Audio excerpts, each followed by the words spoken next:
Hi, I'm Jennifer from Oak Lane Studio. Today I'll show you how to stencil walls from ceiling to floor, even the tricky bits like the corners and the edges.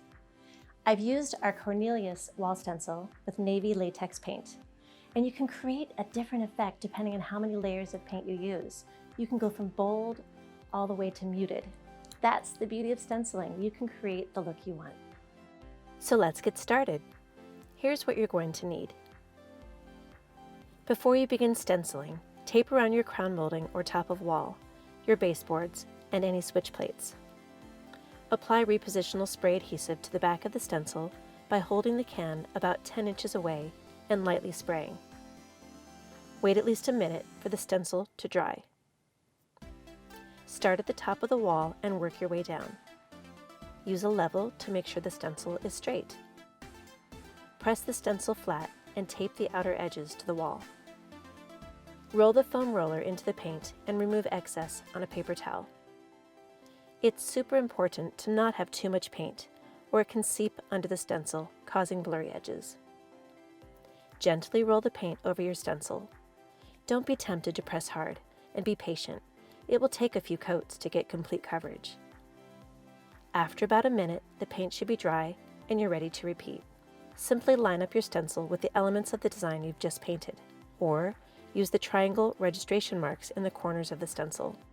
Use a stencil brush to get into the edges. Dip your stencil brush in the paint tray and blot the excess paint on a paper towel until the bristles are almost dry. Dab the stencil brush into the crease by the baseboard to get a crisp line.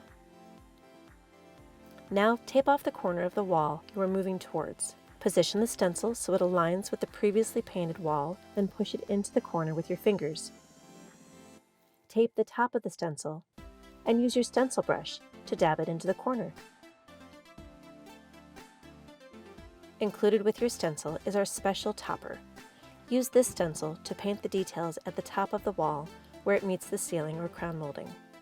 It's so much easier to get a clean, professional finish. Once the paint is dry, slowly remove the tape and touch up with your base color if necessary. If you want to continue the stencil on the adjacent wall, tape off the corner of the wall you just finished stenciling. Simply bend the topper stencil so the design lines up with the wall you've just finished. Check to make sure it's level before you begin painting. Now, continue down the wall with your larger stencil. When you remove the tape, touch up any necessary areas with a small brush and your base paint. You can use a piece of the stencil as a straight edge for a crisp touch if you'd like.